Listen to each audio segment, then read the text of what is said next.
votre place pour commencer cette conférence de presse. Et puis je vais inviter les acteurs de l'éducation nationale qui ont prévu d'intervenir, de venir à côté de moi.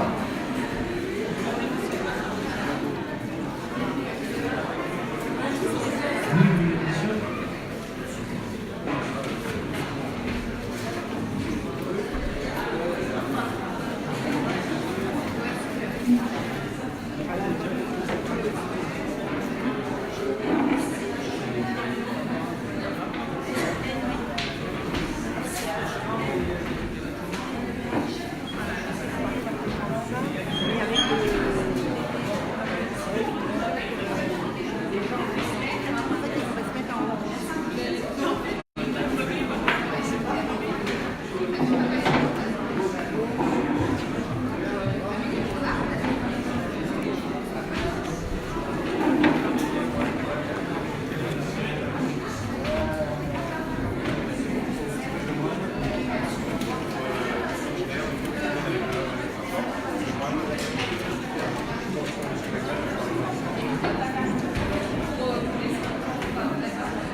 Je vous propose que nous commencions.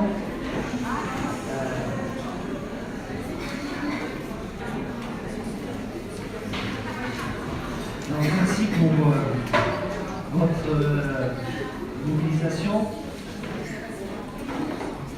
Merci à la presse qui a répondu présente, les Parisiens, et puis je ne sais plus il y a Mediapart qui sont là.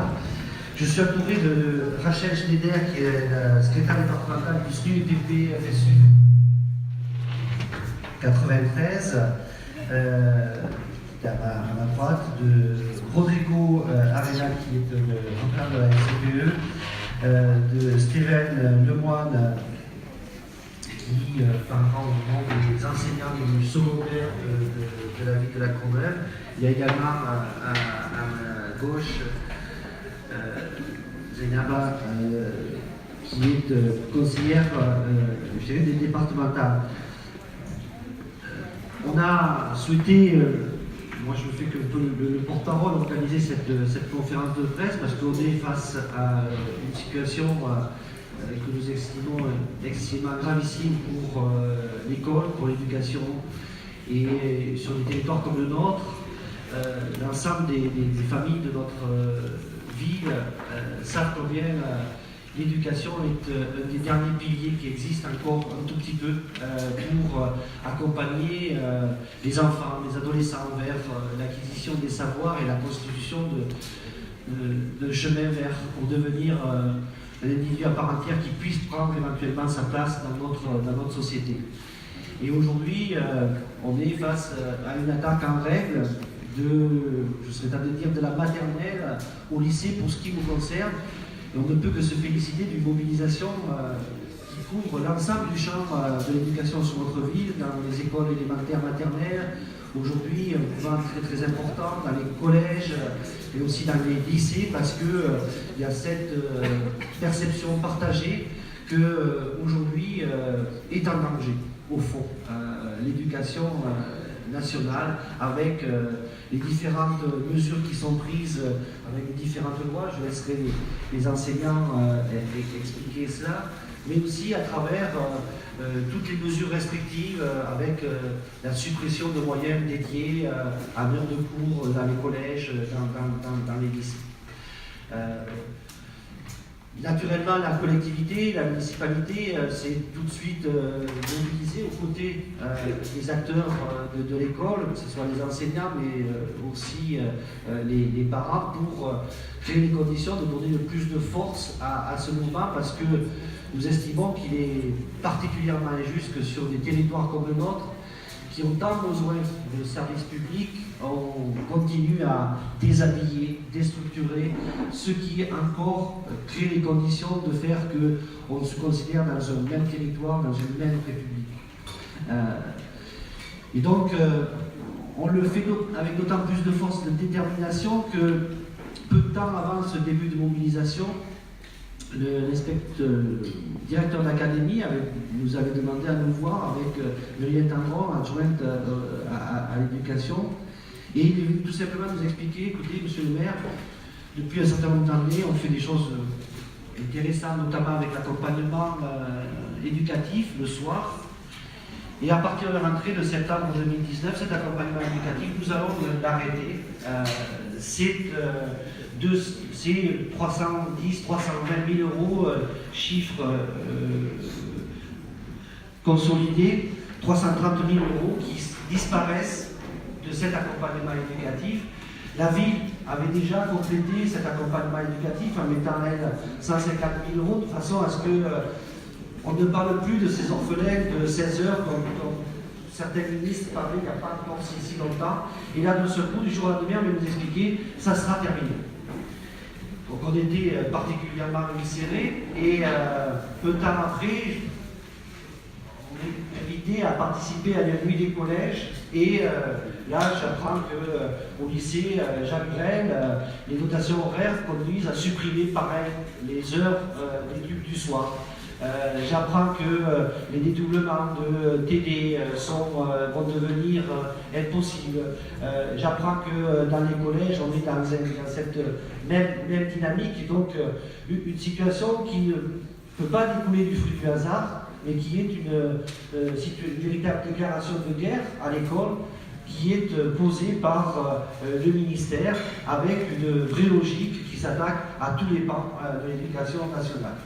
À cela s'ajoute une particularité pour les collectivités, c'est que le ministre Blanquer, avec une montée d'âme, il se vante en permanence, nous dit qu'il faut absolument que l'école maternelle devienne obligatoire parce que c'est un ferment de socialisation important. Et, on sait que dans notre pays, l'école maternelle joue un rôle effectivement important. On sait aussi que 97-98% dans une ville comme la nôtre, des enfants de 3 à 6 ans sont scolarisés. Ils ne parlent bien évidemment pas des 2 ans et demi à 3 ans qui, depuis longtemps, ont été exclus de la scolarisation de façon concrète. Mais cette mesure qu'il annonce en disant ça va devenir obligatoire, ça va conduire notre collectivité à financer un peu plus l'école privée à partir de la rentrée prochaine, puisque nous devrons, puisque c'est devenu une obligation, financer les écoles privées, notamment les maternelles, ce que nous ne financions pas précédemment. Et donc on va bien qu'on est devant un système où on demande toujours aux mêmes de payer sans leur donner des moyens, et y compris en asphyxiant complètement les moyens structurels dont a besoin l'école. Et on sait que sur un territoire comme le nôtre, on a la chance parce qu'il y avait, suite à des actions, des batailles, encore, je dirais, des accompagnements qui pouvaient se pratiquer.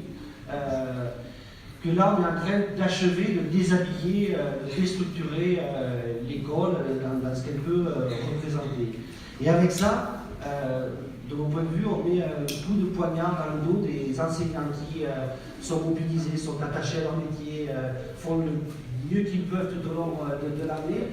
Pour un certain nombre d'entre eux, notamment des écoles maternelles et élémentaires de notre ville, sont fidèles à ce territoire malgré les difficultés. Et là, on est en train de leur dire, on n'a rien à faire.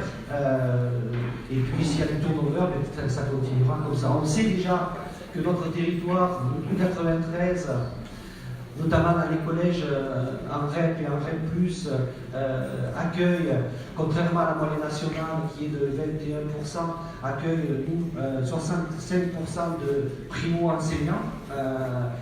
Et donc on sait déjà qu'on a les enseignants les plus débutants qui sont sur les terrains les plus difficiles.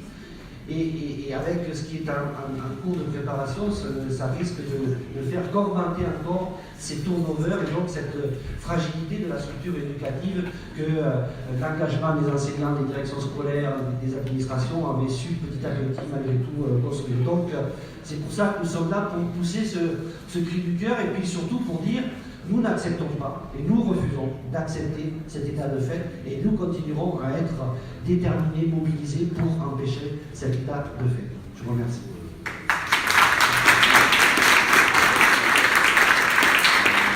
Je vais passer aux parents d'élèves la parole en premier. Parce que c'est aussi très intéressant, sur votre livre, on a une mobilisation complètement exemplaire, bien sûr des enseignants, mais bien sûr, mobilisation exemplaire, bien sûr des enseignants, je vous disais au début, mais aussi des parents, et c'est comme ça que nous y arriverons. Merci de votre invitation, cher Rachel, monsieur Zainaba. D'abord, vous remercier de votre invitation et de me laisser la parole en premier parce que c'est précisément l'exercice contraire auquel se livre le ministère. Il y a 2 semaines maintenant, la FCPE, qui, comme vous le savez, est une fédération de parents, notre parti, c'est les enfants. Nous avons écrit une lettre ouverte à Jean-Michel Blanquer, dans laquelle nous lui posons un certain nombre de questions, justement pour éclaircir auprès des parents, tous les parents, ce qu'ils qualifient comme des bobards. À ce jour, nous n'avons toujours pas de réponse. Par contre, nous avons été destinataires, grâce aux enseignants notamment, de la lettre qu'il a écrite aux enseignants, de la lettre qu'il a écrite au directeur des directrices d'école. Et force est de constater que les points que nous avons avancés depuis des mois maintenant, soit auprès de son cabinet, soit auprès de ses services, soit auprès de lui-même, n'ont à ce jour pas été éclaircis, sauf ceux sur lesquels il a dû reculer, tout simplement pas parce qu'il le souhaite, parce que le rapport de force est insupportable. Aujourd'hui, on se mobilise à la Courneuve, on se mobilise en Seine-Saint-Denis, on se mobilise partout dans le territoire national. Vous avez pu voir aussi dans les informations qu'en Picardie, alors qu'on ne s'y attendait pas du tout, les écoles ont été bloquées quasiment à 80%, non pas parce que ça nous fait plaisir de bloquer des écoles, non pas parce que ça nous fait plaisir de poser des RTT ou des jours de congé pour faire devoir notre travail citoyen, simplement parce qu'aujourd'hui les réformes qui sont mises en place par le ministère de l'Éducation nationale, de la maternelle jusqu'au lycée, ne sont pas susceptibles de pouvoir répondre à l'obligation de l'éducation, c'est-à-dire offrir un avenir à nos enfants. On sait très bien quand on est parent, surtout quand on est multi-parents, qu'on a des enfants qui vont de l'université en commençant par la maternelle, parce qu'on a des enfants tard maintenant grâce à la science, que quand vous avez votre bac, c'est pas pour autant que vous finirez avec un diplôme à la fin. On sait très bien que Parcoursup a un rôle de tri, c'est-à-dire à faire rentrer au chausse-pied des centaines et des centaines de lycéens qui obtiennent le bac, et c'est tant mieux, dans un système de l'enseignement supérieur qui n'est pas capable de recevoir tous ces flux parce que simplement il n'y a pas la place dans les universités, pour la simple et bonne raison que ça fait des dizaines d'années que les enseignants du supérieur, que les chercheurs, que les présidents d'université, que tous ceux qui ont un regard éclairé sur la société disent qu'il y a un sous-investissement dans le supérieur de notre pays. La conséquence directe, c'est que la France est en train de décrocher. La conséquence directe, c'est que nos enfants sont en train de regarder vers l'étranger, tout simplement pour pouvoir poursuivre une scolarité dès lors qu'ils obtiennent un diplôme, le diplôme du baccalauréat. C'est ce que je suis en train de décrire sur l'enseignement général, qui est un peu le focus du ministre, et aussi valable pour l'enseignement professionnel, et aussi valable pour les BTS, et aussi valable pour les IUT, qui jusqu'à un temps très récent était notamment le lieu où, alors que c'était une filière qui devait être réservée aux élèves qui sortaient de l'enseignement pro, en fait se retrouvait parfois à plus de 80% composé d'élèves qui sortaient du général. C'est ça la réalité, c'est-à-dire qu'aujourd'hui les réformes qui sont mises en place ne permettent pas d'aller contre ce tri social dans lequel nos enfants en Seine-Saint-Denis sont les premières victimes. Parce que oui, il y a une subjectivité dans le tri, oui, il y a une subjectivité sur le recrutement, et ce recrutement, nous le savons, commence dès la maternelle. Commence dès la maternelle avec ce que vous disiez, monsieur le maire, dans ce sens-là que dans nos départements, ce sont là où on met les enseignants qui sont les moins aguerris. Mais par contre, ce sont là aussi où viennent les enseignants qui ont le plus de volonté. Ce sont là aussi où viennent les enseignants qui mettent plus que leur salaire pour pouvoir donner un avenir à nos enfants. Et aujourd'hui, ce que nous réclamons, c'est pas que des réformes qui permettent de faire un tri technique. Nous demandons que dans notre département, mais que partout dans le territoire national, les enseignants soient accompagnés, soient formés pour pouvoir donner cet avenir à nos enfants qui aujourd'hui leur est interdit. Si les réformes du ministère aujourd'hui, mais d'une certaine façon, si les réformes du gouvernement sont en train de nous dire que dans 10 ans, puisque la priorité est sur le maternel, le gouverneur de la Banque de France, par exemple, ou le cabinet ou les cabinets du gouvernement seront composés d'enfants issus de la Seine-Saint-Denis, on dira beaucoup. Sauf qu'on sait que ce n'est pas la réalité. On sait aujourd'hui qu'il y a une reproduction sociale dans notre pays qui n'est pas endiguée par le système d'éducation nationale et qui n'est pas susceptible d'être arrêtée avec les réformes qui se mettent en place. On parle beaucoup de Parcoursup, mais il n'y a pas que ça. On sait aussi que dans notre département, il y a énormément d'enfants qui finissent avec un CEP, avec un BEP. Et c'est très bien. C'est très bien d'apprendre un métier, sauf qu'on sait aussi que dans notre pays, quand on a un CEP et un BEP, il y a quasiment 40% de taux de chômage quand on a entre 18 et 25 ans. C'est ça la réalité de nos enfants. Et c'est contre ça que nous mobilisons aujourd'hui, qu'on soit enseignants, qu'on soit parents, qu'on soit élus, parce qu'il y a une chose qu'on sait faire en Seine-Saint-Denis, c'est faire cause commune quand on attaque nos enfants. Et c'est cela aujourd'hui qui me permet de vous remercier de votre invitation et qui permet de saluer votre mobilisation.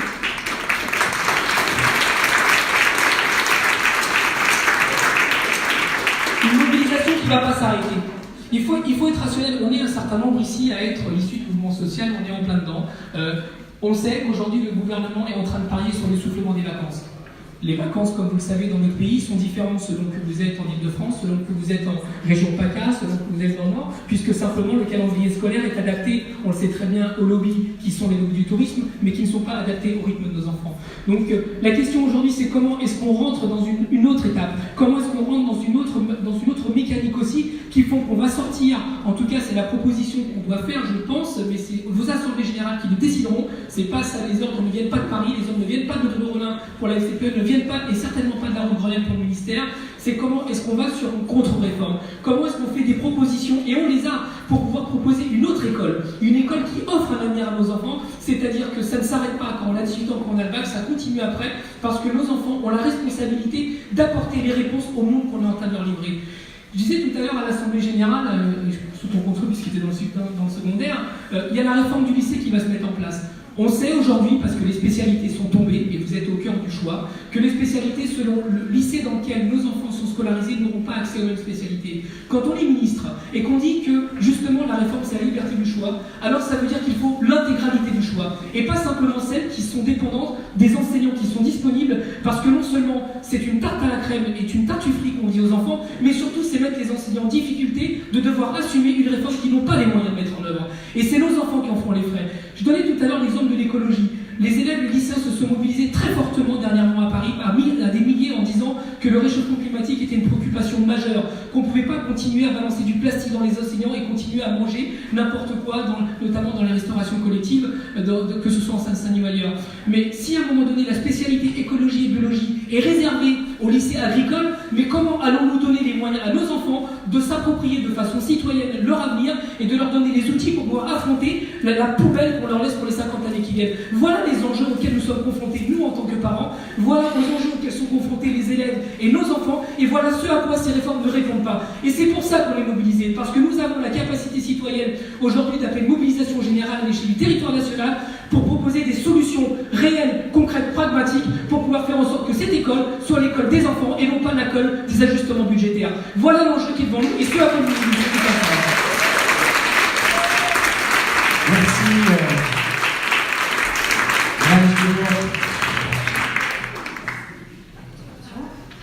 Bonjour à toutes et à tous. Donc je suis Rachel Schneider, secrétaire départementale du SNUIPP FSU 93. C'est le syndicat des instituts, donc les enseignants des maternelles et des élémentaires. Et c'est vrai que je suis très fière d'être à cette conférence de presse aux côtés de Monsieur le maire et avec vous tous aujourd'hui à la Courneuve, puisque c'est quand même une ville dans laquelle on a aujourd'hui la moitié des écoles maternelles et élémentaires qui sont fermées et 3 enseignants sur 4 dans le premier degré qui sont en grève aujourd'hui. Donc déjà, bravo à la Courneuve. Et c'est un très bon endroit, cette terre de lutte, pour peut-être dire quelques mots effectivement sur tout ce qui se raconte en ce moment. Il paraît que vous êtes en grève, que nous sommes en grève aux 3/4 à cause de Bobard. Bon, alors je voudrais quand même rassurer les parents d'élèves qui sont avec nous. Les enseignants en fait savent lire. Voilà. Donc on a lu la loi, on a lu les articles. Voilà. Vraiment rassurez-nous, hein, on sait lire. Pour le moment, celui qui raconte des choses étranges dans les médias, pour le moment c'est le ministre. Parce qu'il dit par exemple qu'on n'a pas compris ceci, qu'on n'a pas compris cela. Sauf qu'il faut savoir que par rapport à la loi que nous avons lue, pour le moment, rien n'est réécrit. Donc attention aux annonces, attention à ce qu'il est en train de dire sur les ondes, tant que la loi demeure, ne le croyez pas. Alors, ensuite, quelques mots par rapport aux problématiques vraiment posées par le maire à La Courneuve. Quelques mots sur ces questions de moyens. Donc, le maire a parlé de l'accompagnement éducatif, donc je vais peut-être prendre un autre exemple pour montrer que vraiment ça s'applique à...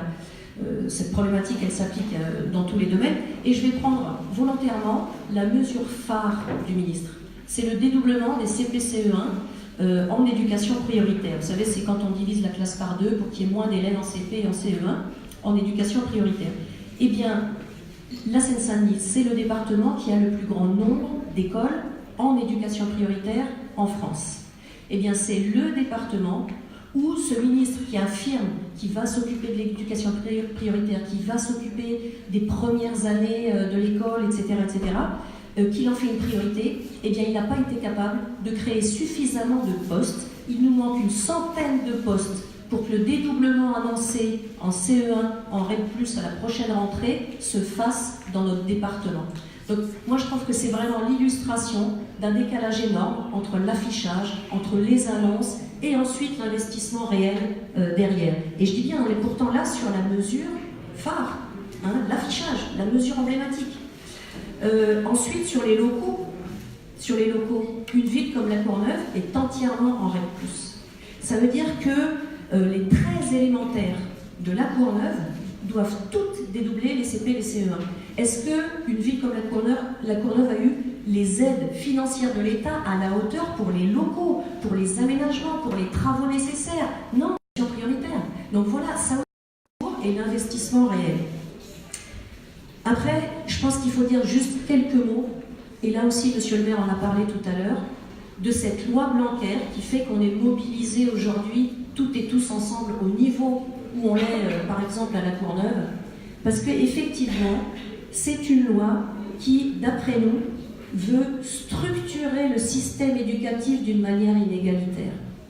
C'est-à-dire que depuis, vous savez, depuis le collège unique dans les années 60, l'éducation nationale avait le même objectif de formation avec les mêmes contenus, les mêmes programmes nationaux pour tous les enfants sur tout le territoire. Je ne dis pas qu'on y arrivait, je ne nie pas toutes les difficultés, mais au moins dans la loi, cet objectif était inscrit clairement. La loi Blanquer, c'est le dynamitage de cela. C'est-à-dire que ce qu'on nous propose, c'est une fusée à 3 étages. On aurait, tout en haut de la fusée, les EPLEI, établissements internationaux, où on préparera les enfants au baccalauréat européen et aux options internationales. Alors vous pourrez me dire pourquoi pas, etc. Oui, sauf que les enfants seront sélectionnés à l'entrée. C'est-à-dire qu'il n'y a que les enfants qui maîtriseront un niveau de langue suffisant pour suivre les enseignements dans ces langues qui seront acceptés dans ces établissements. Donc là, on a un étage de la fusée où ce n'est pas l'école qui va former tous les enfants pour maîtriser un niveau de langue, c'est l'école qui va sélectionner les enfants qui entreront dans ces établissements-là. Ensuite, l'étage du milieu. On aurait les écoles qui resteront dans leur organisation actuelle et qui donc continueront à suivre les programmes nationaux. Nous sommes extrêmement attachés aux programmes nationaux, c'est le même objectif et les mêmes contenus pour tous les enfants. Et ensuite, on aurait le bas de la fusée. Alors le bas de la fusée, ça s'appelle établissement public des savoirs fondamentaux. Les savoirs fondamentaux, c'est l'obsession de ce ministre. Lire, écrire, compter, respecter autrui, ce ne sont plus les programmes nationaux. Donc ce ministre, il estime qu'il y a des enfants pour lesquels les fondamentaux, ça suffit. Et ça, nous pensons que c'est quelque chose que nous ne pouvons pas accepter. On ne peut pas accepter qu'on inscrive dans la loi un système éducatif inégalitaire. Voilà. Et le souci, c'est qu'il y a un piège, il y a un piège qui est terrible dans les communes que le gouvernement a étranglées financièrement. Dans les communes qui ont du mal qui font au mieux mais qui manquent de financement, eh bien il y a un piège qui est qu'en plus, on va proposer un projet qui s'appelle Cité éducative, qui est peut-être intéressant en théorie, mais qui ramènera quelques financements, 30 000 € par an par exemple, voilà. Et le piège, c'est que les mairies qui en ont besoin, eh bien, elles seront intéressées par ce projet. Mais si la loi Blanquer passe en l'état, ces cités éducatives auront la forme de l'EPSF, de l'établissement public des savoirs fondamentaux. Donc là, il y a un piège dans lequel on ne doit pas tomber. Voilà. Donc nous, le SNUI PPFSU, on est évidemment aux côtés de tous les enseignants du premier degré qui sont mobilisés. On est vraiment ravis d'être aussi aux côtés de l'ITER pour une école qui propose vraiment. Bien, bonjour à tous.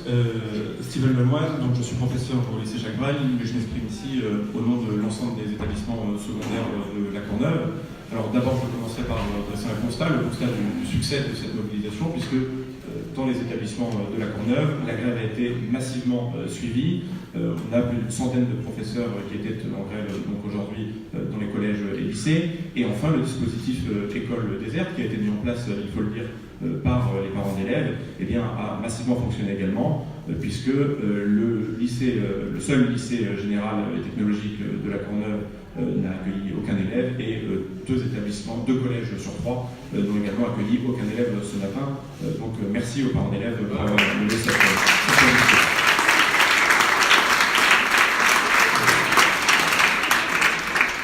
Alors, comme l'ont exprimé les autres intervenants, cette mobilisation, elle vise avant tout à dénoncer la diminution des moyens qui sont mis à disposition par le gouvernement et par le rectorat dans l'enseignement secondaire, et qui se traduisent par une augmentation des effectifs des classes.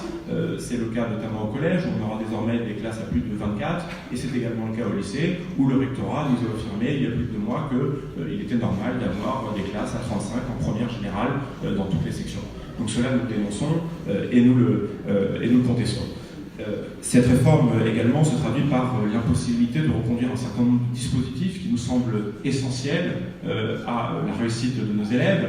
Au collège, je donnerai quelques exemples, mais au collège, par exemple, c'est la suppression des heures de soutien qui sont allouées au bénéfice des élèves ex-non francophones. Donc ça nous paraît, en termes d'équité, relativement insupportable. Au lycée, c'est la suppression des études du soir, qui sont essentielles pour assurer un suivi que les familles ne sont pas toujours à même de mettre en œuvre à la maison.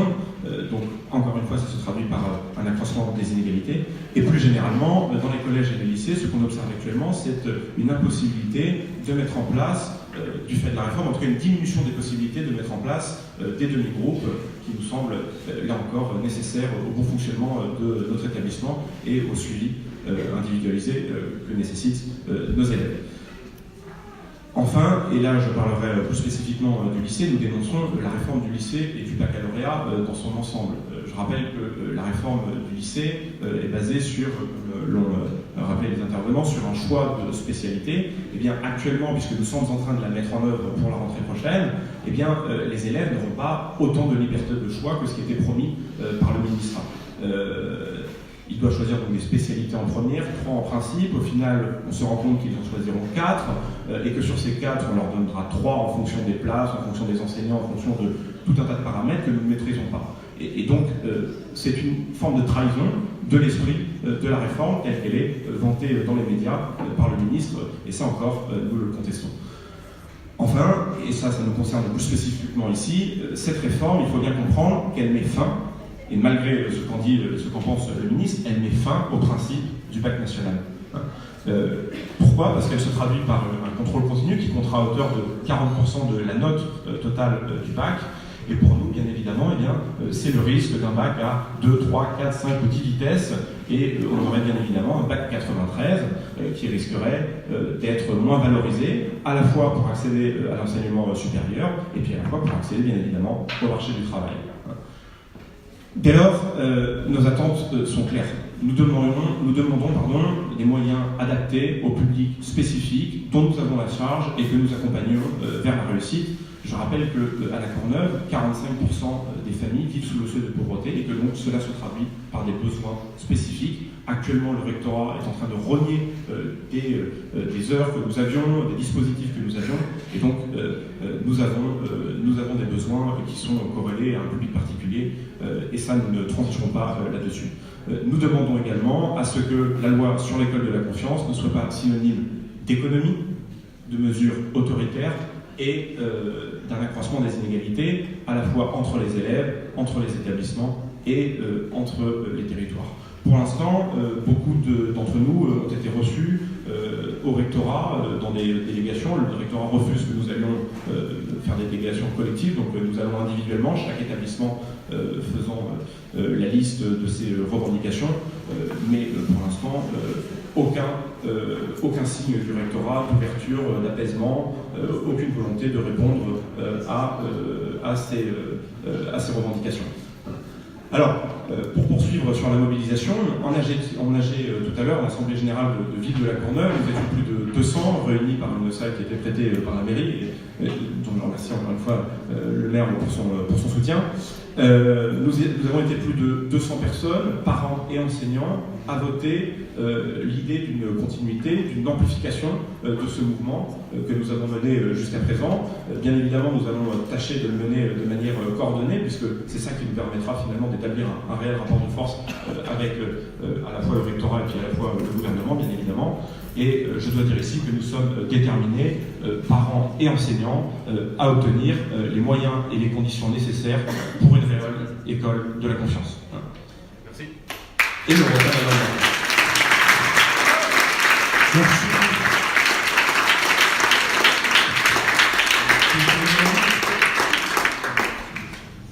Bonjour à tous. Je vais dire quelques mots, je vais être rapide, je pense. On a beaucoup parlé on parle de ça, de la réforme bancaire. Le président du département, alors pardon, je ne me suis pas présentée, Zainaba Saïd-Danzou, conseillère départementale, pardonnez-moi, et élue aussi à la Courneuve.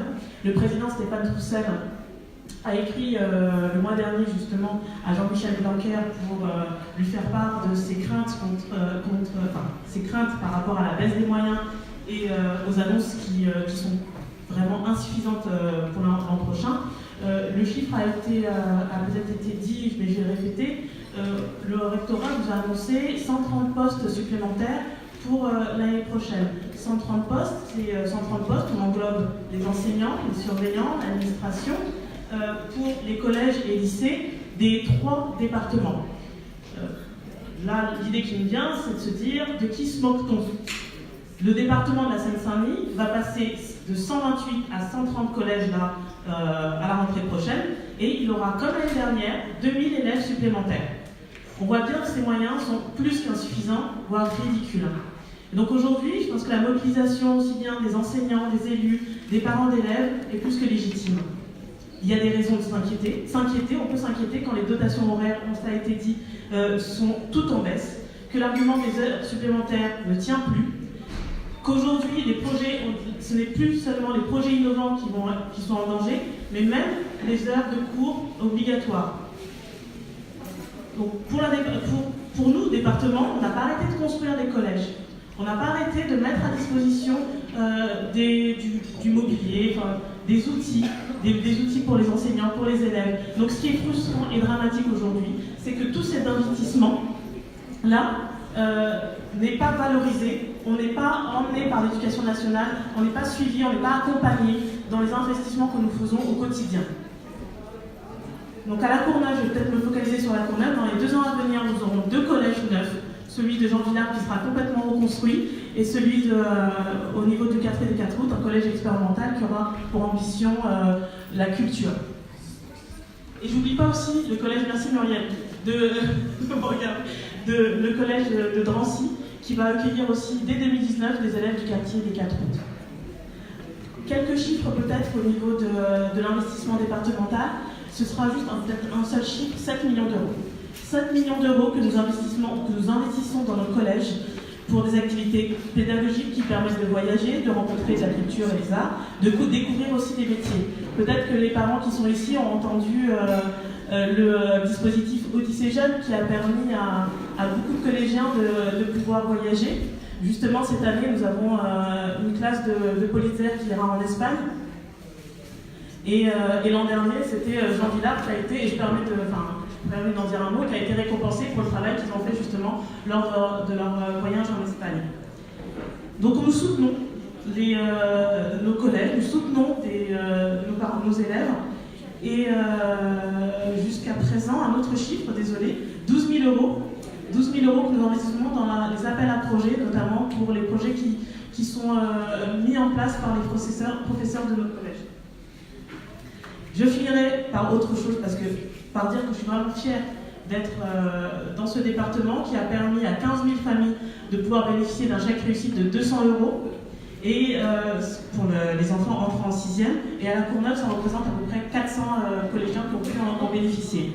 Mais comme je le disais tout à l'heure, à quoi sert cet investissement? À quoi sert l'engagement des équipes éducatives en place, des enseignants, de la vie scolaire, des agents départementaux à qui je pense et qui font un travail formidable? À quoi servent tous ces moyens quand l'État n'est pas au rendez-vous de cette ambition collective? C'est pourquoi, dans le cadre comme celui-ci, dans les échanges formels ou informels que j'aurai avec les élus départementaux, et aussi avec les représentants de l'État, nous ne lâcherons rien. Nous serons à vos côtés, parents, enseignants, élus, nous ne lâcherons rien. Et je pense qu'il faudrait vous rappeler un peu la devise aujourd'hui de la Seine-Saint-Denis, c'est que la Seine-Saint-Denis mérite l'égalité et qu'on ne lâchera rien tant qu'on n'aura pas cette égalité. Merci.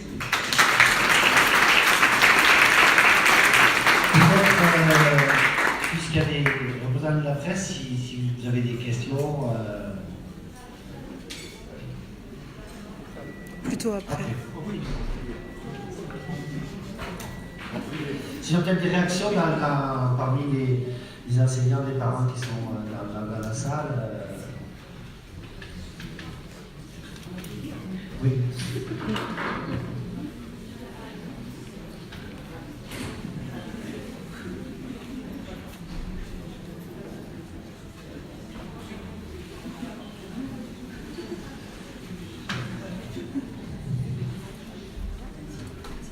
Pas de réaction Vous avez quasiment dit ce qu'on voulait dire. Vous avez repris exactement tout ce qu'on fait. Déjà, on voulait tous vous remercier pour votre soutien à nos côtés aujourd'hui. Voilà, c'est une mobilisation que nous avons tous menée ensemble et on en est fiers. On est ravis que ça a fonctionné. Sur un délai très court, il faut le rappeler. Une organisation qui a demandé beaucoup d'investissement à tout le monde, aux enseignants, aux parents ici présents en grande majorité, et bien sûr à la ville à nos côtés. Voilà, un grand merci à tous. Donc non, on voulait dire que vous avez tout dit et que forcément on va continuer l'action que nous avons commencé à vos côtés et que nous espérons pouvoir mener jusqu'au bout. Et il ne faut surtout rien lâcher et continuer à être mobilisés tous ensemble parce que c'est ensemble qu'on y arrivera. Et il va falloir fédérer autour de vous au maximum. Voilà, vous avez tous des contacts, donc profitez-en, vous avez tous des contacts sur vos téléphones, transmettez l'information. Voilà, il faut vraiment que tous ensemble, on se mobilise. Notre ville le mérite, notre département également. Et c'est vraiment tous ensemble qu'il faut mener des actions. Et plus on emmènera, donc on a certaines actions qu'on a mis en place tout à l'heure, qu'on voudrait mettre en place en tout cas au niveau des AG, qui ont pu être votés pour certains, c'est toucher des endroits cibles. Et pour ça, il faudra le faire tous ensemble, en groupe, enseignants, parents et bien évidemment les élus à nos côtés. Voilà.